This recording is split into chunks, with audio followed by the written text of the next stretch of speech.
What's going on, everybody? Welcome back to another episode of JaAR. JaAR, for those of you that may be new, stands for Joe. And Amy. Review. It's our weekly show where we review the magic stories as they're posted on Wizards' website, and that statement will fully become true again next week. For now, we are still gearing up for Guilds of Ravnica stories by reviewing some other stories from the plane of Ravnica to kind of get ourselves ready. And we'd been looking at some of the stories over the past few weeks from Return to Ravnica, the most recent Ravnica set, or block, I should say, where we were on Ravnica. But today we decided, since it's the last week before, we would go back and we would try to find one of the more recent stories on Ravnica that we have not already reviewed. So this isn't Pride of the Crawl, because we already did that one. Although I highly recommend that you go read that story and or watch our review, because it is relevant to the Golgari, which are part of Guilds of Ravnica, and Vraska, who is one of the two Planeswalkers. Now, speaking of the two Planeswalkers, the other Planeswalker from Guilds of Ravnica is Zarek. And that's who we're going to be talking about today as we review the story Project Lightning Bug by Doug Beyer. Just to give you guys a general idea of this, the story was released May 27th, 2015. So, just to give you a general idea, it was a little over 3 years ago that this story came out. And it talks about Project Lightning Bug, which we heard about a little bit in, was it Amonkhet's story? No, it was whatever was before that. I don't remember. But in one of the stories, as we were gearing up for those stories... Ixalan, no? No, because it was somebody, it was Jace coming back to get Liliana, or Liliana coming to get Jace. I don't exactly recall. If you guys remember, let us know. It was like the first. Yeah, I thought it was Ixalan because of Jason Vraska and. No, it was the first half of a story. It was before Ixalan and it had to be because when Jace was talking with Zarek, he was talking about Project Lightning Bug, and Ral said Vraska, that Planeswalker Vraska planeswalked to a plane. And we lost track of her. We don't know where she went. She went to this unknown place. She went to Ixalan. Where the Immortal Sun was blocking all that stuff. And we didn't find out anything about that until we were on Ixalan. Right. Okay. Perfect. Yeah. So, whatever. That's what happened there.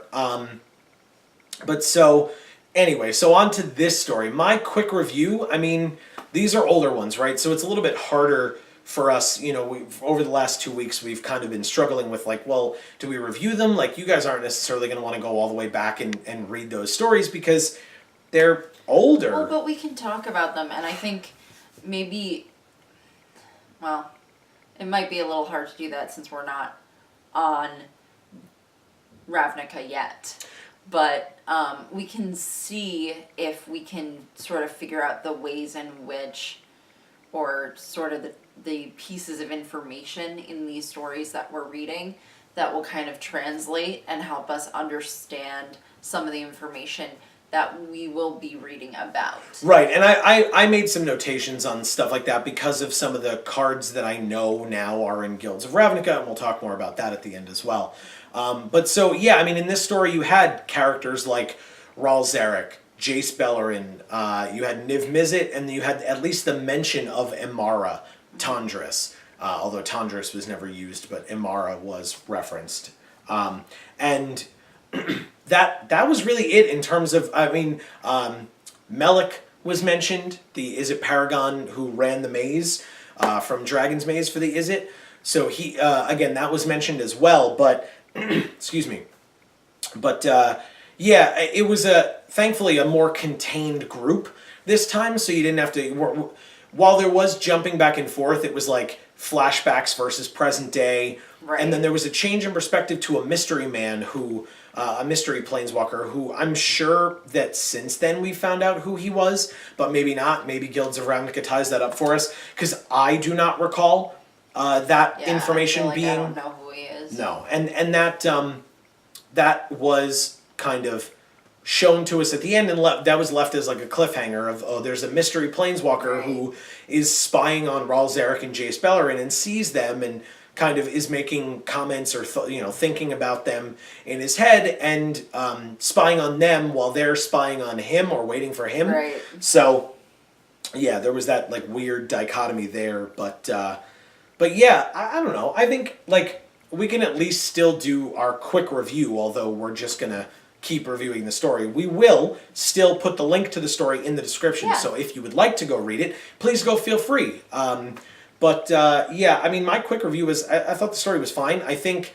especially because now we know some of the things from Guilds of Ravnica, it seems a little bit more intriguing to me now. Whereas if you had shown me this story like a month and a half, 2 months ago, and asked me to read it, I would have come out of it and been like, it was fine.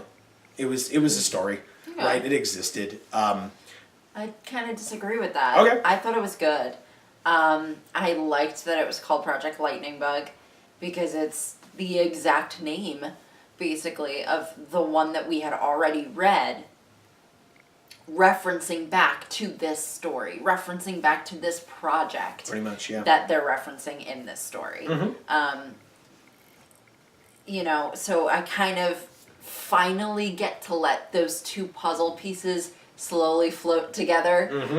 You know, with enough time, they finally met and fit nicely. So I don't know. I guess I'm a little bit more satisfied. No, now that's a because fair of that. point. Yeah, no, and it's good. I mean, any more background that we can get on this stuff is obviously always helpful. So. Right, and that's why we're doing it, because, well, to help ourselves get background on it so that we understand a bit better when we're there again. Oh, yeah. And to help you guys understand it a little bit better, too, because maybe you didn't read these older stories and you just need somebody to say, you know, go and read the story. Or you don't necessarily have to, you know, but these are the sort of general things that happened, or these are the sorts of things that we think they're going to kind of harken back to when we get to the new stories, and here's why, and Right. all of that. And I can sort of tie this to M19 because in some of our videos regarding the Vivian Reed trio of stories,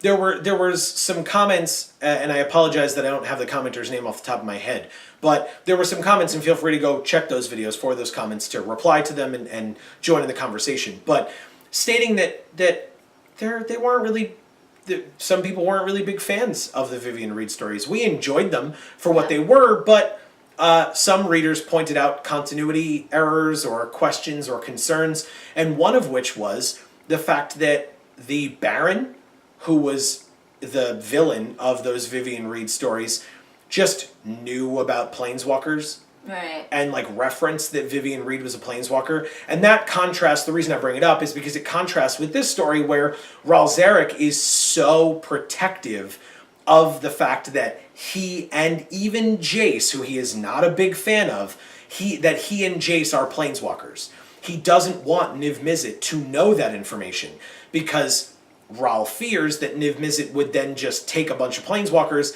and start carving them up and doing experiments on them because that's what he does. But you have to understand, too, not every planeswalker is going to feel that way. Planeswalkers are essentially on every plane. Right. Or there's a possibility for them to be on every plane. Right. So there's no interaction among them necessarily. So if someone becomes a planeswalker and then they're able to interact with another planeswalker and have that other planeswalker, you know, be a veteran enough to tell them, hey, don't tell anybody you're a planeswalker, they don't necessarily know that that's something that they need to hide. Well, and that's a very good point because think back to like Watley. Watley, I'm pretty sure, just told her family. She was like, oh, I'm going to go to this other plane now. Yeah. You know, I'm going to leave here. She told her family, and she didn't even understand that planeswalking was a thing or that she was a planeswalker until speaking to Engrath. I mean, Right. Engrath, yeah. I kind of said his name a little bit wrong just there. Yep. But, like, and so the fact that Engrath found her is a good thing so that he could kind of be like, this is what it's about. Right. Well, you know, but, I mean, she could have, if she had wanted to, just tell everybody. I mean, right? Right, right, because which she didn't really know just- any better. Yeah, which really just means that any planeswalker could do that if they Correct. wanted to. Correct. And, maybe they'll just wind up in an institution somewhere, but, Right, Right, but when it comes to Niv Mizzet, I think but they Rahl... could very well do that. Right, well I think Rahl knew when it came to Niv Mizzet, I think Rahl knew, it was like, alright, but this is the leader of like the Mad Scientist Guild, I'm sure he doesn't call it that, they're just Right. scientists, but regardless, it means that Niv Mizzet will want to study them, and will want to learn everything he can about planeswalking as a concept, and Rahl has probably seen Niv Mizzet using test subjects in the past, and Rahl would know firsthand how Niv Mizzet would respond to having a test subject, and probably wouldn't care about the specific well-being of those. Yeah. And for that instance, and so Rahl was cautious. The other thing that Rahl pointed out, which is a very good thing to point out, it makes a lot of sense, is specifically the fact that Jace is a planeswalker, because this is post Living Guild Pact. This is post Dragon's Maze, where Jace is the Living Guild Pact at this time, and Rahl knows the Living Guild Pact's job is to handle conflicts between or among the guilds. That's his job. It's now only him. And if he leaves, like planeswalks away, that's a problem, because there are definitely guilds out there that would take advantage of knowing that Jace is not around and use that to attack some of the other guilds or do whatever they want, and just have Ravnica as a plane or as the city descend into that kind of chaos. And so Rahl is very cautious about that, because he knows that if Niv Mizzet is able to analyze the planeswalking data enough to know when Jace is planeswalking, or that Jace flat out is a planeswalker, and can say, well, everybody, the Living Guild Pact just left the plane. He's literally in a different dimension now. Then it could become a big problem for Ravnica and for the tenuous, at best, relationship among all of the guilds. Right. As well as it being potentially dangerous for those planeswalkers and or all planeswalkers. And I think somewhat that's our first degree of foreshadowing, is that Rahl Zarek himself literally says, what would happen if the guilds knew that the Living Guild Pact wasn't around? Right. And even if, he didn't say this part, I'm saying this part, even if they didn't know, maybe they push the envelope and they kind of test him a bit. If you've ever had kids do this all the time. Sometimes adults do this too, but kids do this all the time. If they're trying to get away with stuff and you're like a new authority figure in their life, they're going to try to see what they can get away with around you. And if you let them get away with something, they know, like, okay, that works. I haven't quite found the line yet. And when they're going to find that line, because they're going to step over it and you're going to call them on it. And then they're going to be like, okay, I'll step back over this line. I'll only flirt with it when I maybe want to risk getting in trouble. But if I'm just doing regular stuff, then maybe, throwing the ball against the wall in the house isn't something that the adult will yell at me for, but, throwing it against the window is, because you risk breaking the window. I'm just giving a crappy example based on what I'm looking at in this room right now, but hopefully you know what I mean. Hopefully that's a relatable example. There's a ball in here? Yeah, exactly. I see a lot of laundry, but that's about it. So that's what I'm talking about in terms of maybe the guilds started doing that. Maybe they pushed a little bit, and they got into a little mini conflict here and a little mini conflict there, and there's no Living Guild Pact? Okay, maybe they get into a larger conflict here and a larger conflict here. Mm-hmm. Oh, there's no Living Guild Pact? It's just the Azorius trying to come and stop us? Well, we don't give a damn about the Azorius. We're as upset with them as we are with every other guild. Cats and we away.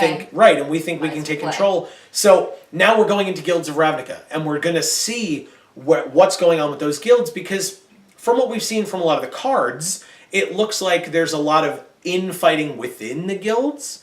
And we'll see if that means that there's also conflict among the guilds, or if it's truly just power struggles within, which in the game or in the cards is referenced with the rare cycle of split cards showing the two different leaders of the guilds, or prospective leaders of the guilds, kind of fighting for control. So you have Izoni Thousand-Eyed for the Golgari versus Varaska, for example. Or Tajik versus Aurelia for the Boros. Again, as an example. Imara and Tristani. I don't know that I can name all five, like the two warring factions for all five. I'd have to look at the cards again. But that gives you a general idea of what we're likely to be looking at when these stories actually come out. But this is an example referenced in this story that Rahl knows, like, hey, guess what? Jace isn't here. The Living Guild Pact isn't here. This could be an issue. And we will see how much of an issue probably pretty soon. Not necessarily immediately next week, but very soon. And I'm not sure yet. We'll have to keep our eyes open. I'm not sure yet how many episodes Guilds of Ravnica is supposed to be. But I did find it interesting, and we'll talk about this more next week, I guess. But I did find it interesting that this is the first set that I can remember off the top of my head. I didn't do any research on this, but just using my own memory, it's the first set that I can remember in a while where the stories didn't start prior to pre-release. It feels like it's been a while. I feel like most stories start before pre-release and keep going. Yeah. Maybe I'm wrong. Maybe you guys can be like, Joe, Hour of Devastation. Like whatever. And maybe I'm wrong. Please, if you know, let me know in the comments below. But I feel like that's just where my head went when I thought about it. Talking about this story a little bit more, you get to see there was an interesting writing choice in this one. The story was being told very heavily, if not primarily, from Rahl's perspective. And so every time Rahl was referenced, he was referenced as Rahl. Rahl did this, Rahl did that. But anytime Jace was referenced, it was Beleren did this, Beleren said this. And I'm reading it and I'm going, wow, that is jarring. No pun intended. It was just because I'm so used to reading the stories and having it be Jace does this and Jace does that. Right. To have him referred to as Beleren, very weird to me. Obviously, I know his name is... It wasn't weird to me. In fact, when you were reading it and that one spot where he wasn't referred to as Beleren, I didn't even notice. Well, I was going to say, I was like, wait, what? You didn't say Beleren? Right, and that's the literary technique I'm referencing, is that because it was being told from Rahl's perspective, they just did it so that when Rahl, at one point in the middle of the story, or 3/4 of the way through the story, Rahl says, calls Jace. And Jace even references, hey, that's the first time you've called me anything but Beleren. And then for the rest of the story, when Rahl is involved, it says, Jace said. So it's the whole story switched it at that point from Beleren to Jace. And I thought that was really cool. I thought it was a nice catch, a nice thing to notice. And again, Doug being the author here, I think Doug did a really good job with that. Just that little thing, right? It's a little bit of a literary thing that if you notice it, you think to yourself, that's cool. But if you haven't, it doesn't take away from the story. You're not missing something vital by not noticing that thing. You're missing part of it, clearly, but it's not a vital part of the story. Right. Because Jace also flat out says, hey, that's the first time you've called me anything but Beleren. Right. So that much at least is noted for you. Although then the broad portion of the story itself actually going along with what Rahl did, you may not have noticed, but it doesn't take anything away. We talked about the Mystery Man. We met Niv Mizzet's Chamberlain Mary, who was kind of messing with Project Lightning Bug, which was seemingly freaking Rahl Zarek out because...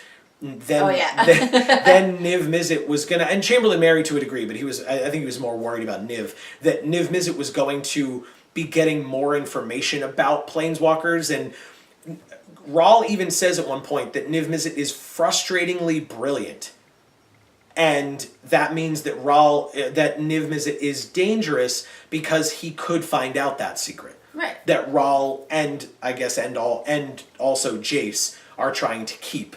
Right. From them. And again, Rahl fears that if Niv Mizzet finds out, Niv Mizzet's just going to be laying down and carving up Planeswalkers, which is a very morbid thought, but at the same time... Yikes. But Rawl knows Niv Mizzet a heck of a lot better than I do. So, who's to say? But that's just another thing because Niv Mizzet, again, the Izzet in general, Niv Mizzet and Rawl are playing a pretty big role in Guilds of Ravnica, at least if you look at the cards, right? There are multiple cards that reference Rawl Zarek, multiple cards that reference Niv Mizzet.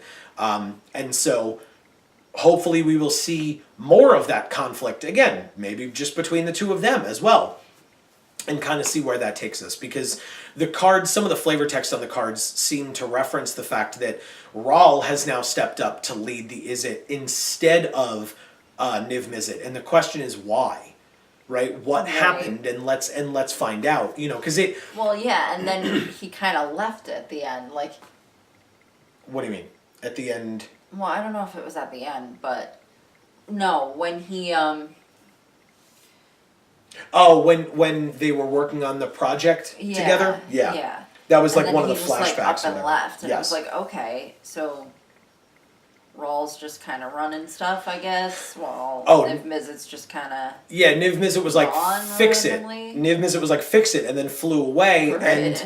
and Rawl and Mary were standing there, and Mary even references, she's like, you know, sorry, head researcher Zarek, and then she goes, well, maybe just guild mage Zarek. Implying that because he screwed up, maybe he's not the head researcher anymore. Maybe Niv Mizzet's going to punish him in some way by not allowing him to be the head researcher anymore. That's at least how I read it. And Rawl even says, looks like you might be, you know, just a guild mage soon as well. So, again, whether we see Mary again, Chamberlain Mary, I have no idea. She was not a vital character. She did not get a card that I'm aware of in this set, despite the fact that at least in this one story she existed. Who knows? Maybe she's just dead. Rawl even referenced like, oh, maybe Niv Mizzet will cut up the Planeswalkers to research them, or maybe he'll just eat them all to show dominance. So, and now a lot of people have been predicting that with Nicol Bolas showing up and Niv Mizzet being on the plane, a lot of people suspect Niv Mizzet's dead. Niv Mizzet is going to bite the big one at some point. Probably in the third set at this point, I would think. But who knows? We've got a lot more to go before that happens. So, you know, keep it in the back of your minds. But if you read this story, let us know what you thought. I mean, yes. Amy said she liked it. I didn't dislike it. I know I was not as high on it as Amy was, clearly, as you heard at the beginning. But I enjoyed it. I thought it was cool, and it's good. I liked that we chose to do this because it was so pertinent, I think, to what's to come. Mm-hmm. And obviously I don't know what's to come, but just, you know, metagaming it a little bit and looking at some of the cards and the characters that are on the cards and things depicted there, trying to predict what stuff is going to be important to remember and what's not. Exactly. And I mean, plus the fact that they've now referenced Project Lightning Bug multiple times since this story in 2015, so, you know. So obviously this stuff is important. Yes. And again, with Niv Mizzet and Rawl Zarek in the set as cards, they will likely be in the story as well, and so that also kind of clues you into the fact that that will be coming. Right. So, I don't know. I liked it. Let us know what you guys thought, either of just our review if you didn't read the story, or of the story if you read it as well. Did you learn any new information? Because I feel like I did. I feel like I got some insights into some things that I'll hopefully use in the coming weeks, and I can reference back to this and point people in this direction. So I definitely got more of a well-rounded view of who Rawl is. Yeah. Because I didn't really have that before. And I was like, oh, okay, so he's basically just one of Bolas's cronies. And you were like, no, Rawl was like, you know, a cool guy. He was around, you know, he's done a lot of stuff. Yeah. And, you know, that's why he was so shocked to learn that Rawl was working for Bolas. And to have just the littlest bit of that backstory to kind of see how familiar he is with Jace, in sort of a friendly way and also in sort of a frenemy kind of way. Yep. You know, and that's stuff I wasn't really cognizant of, because as we were seeing things from Jace's point of view, and he was only kind of referencing Rawl, you really didn't get any kind of indication that they had been close, or that they were adversaries, or that they were anything, really. Right. It kind of just felt like he sort of knew him. Yeah. And that time that we saw them together in, like I said, whatever it was before Ixalan, whatever set it was where they were kind of briefly shown together on Ravnica, and then I think, like I said, I think it was Liliana showed up and was like, Jace, we gotta go. And like Plains walked away with him. And because Jace even said that she doesn't do that. She doesn't pop out in the middle of nowhere or out of the blue where someone could see her Plains walking in, so it must be an emergency of some kind. And then Liliana kind of takes him away and leaves Rawl just kind of standing there. And that's after Rawl had imparted the information about Veraska. But Amy hits on a really important point, is that my question now, after reading this story, is this was back in 2015 when Wizards decided that Rawl was going to be working with Nicol Bolas. Did they intend that even now, even back then, I mean, in this story, was he working for him then? Was he reporting back to Bolas at that point with Project Lightning Bug information? You know, how far back did that go? Right. It's a really interesting point, and it's a really interesting way to kind of keep going back and looking at older stuff involving him, and then trying to think of it from a different standpoint than how you thought of it before. Yeah. Because you thought of him before as being sort of Jace's friend, and now you get to go back, look at the older stuff and say, no, okay, like, now I see there's a spot there, there's a spot there. You gotta pick it apart. That kind of give me a glimmer of, okay, he's already working for Bolas, or okay, I see, like, what things happened to lead him to work for Bolas. Right, to lead Bolas to think that he was maybe manipulatable enough to be influenced in that way. Because we saw that in Core Set 2019's stories, the main set stories as well, with Naeva. Like, he was able to, he being Nicol Bolas, was able to pinpoint that weakness in her jealousy of her twin and just amplify it so much.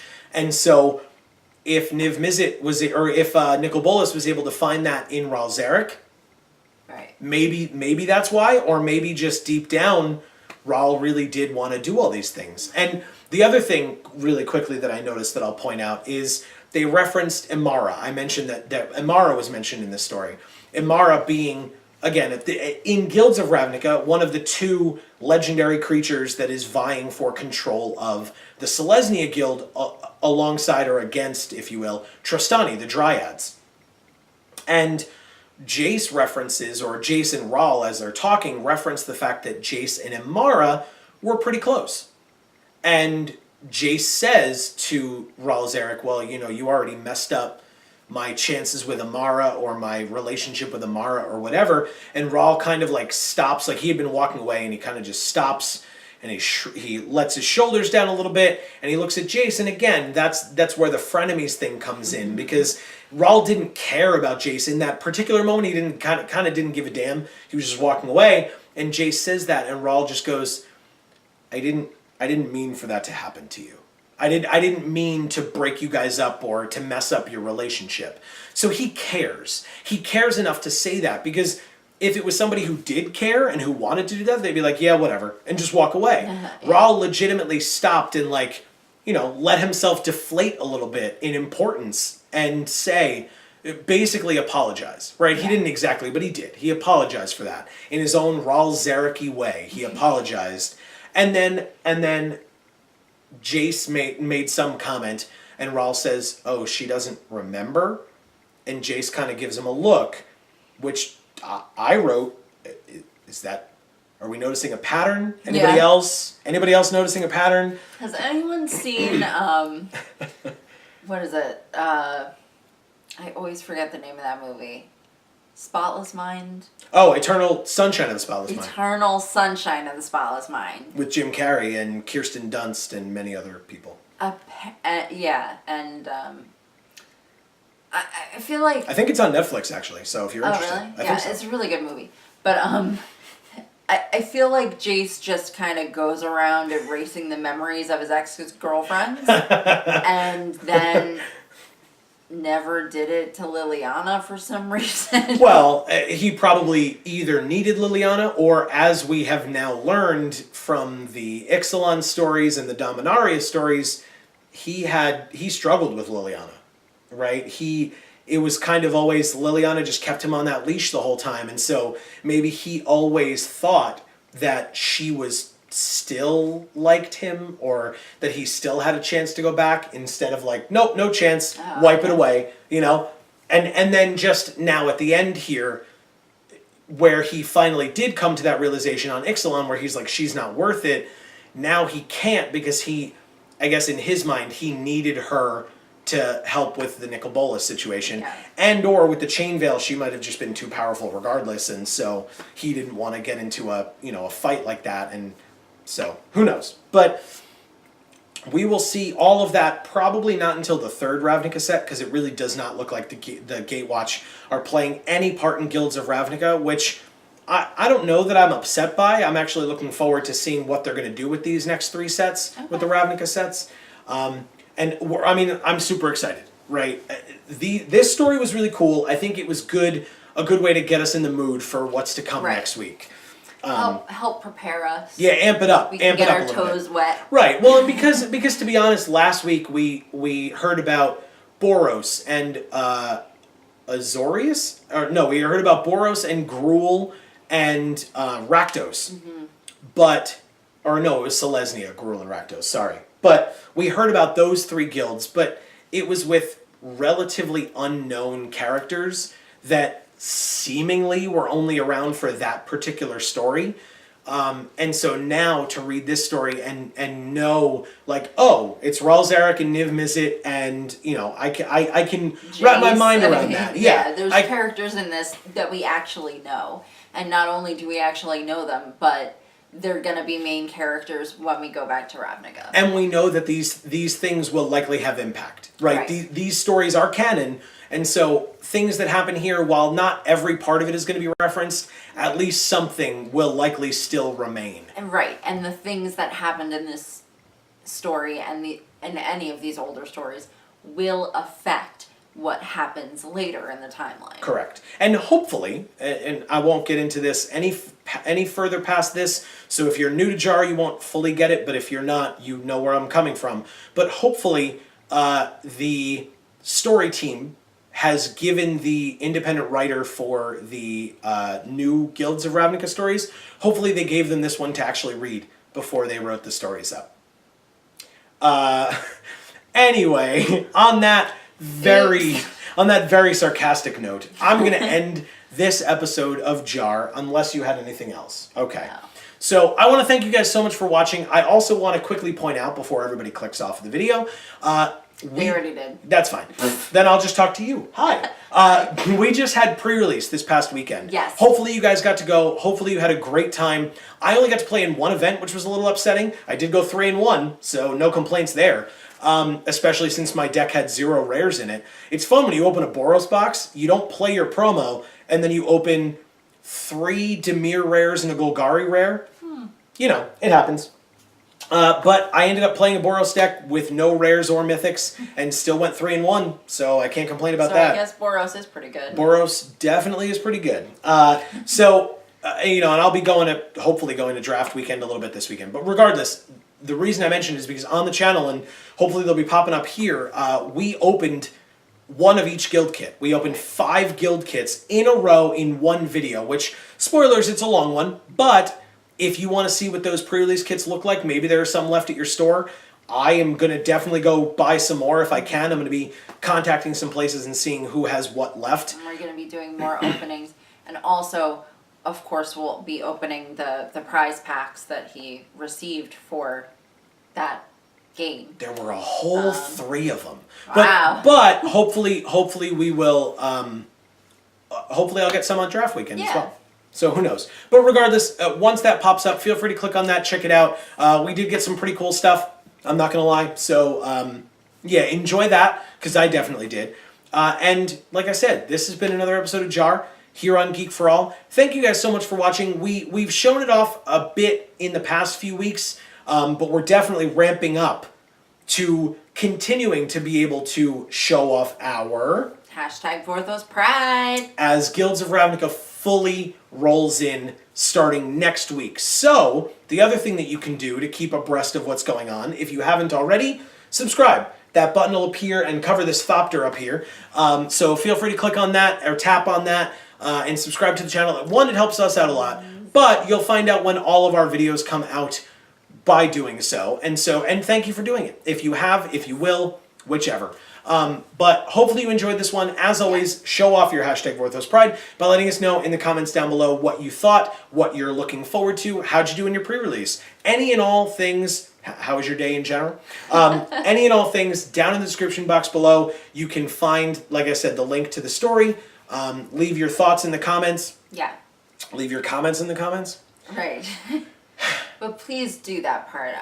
You know, we would like to hear that you had a good day, but you know, more than that, we'd like to know what you think of this story and how you agree and or disagree with whatever we've said in this episode. Like mostly what I've said. That's usually how that goes. Amy's always right. You say and a lot Joe's more always than wrong. I usually do. So I have more opportunities to be wrong. Exactly. So, yeah, like I said, this has been another episode of JaAR here on Geek for All. I have been Joe. And I'm Amy. And as we always say, guys, in whichever video of ours you watch next, we will see you all next time. Thanks, everybody.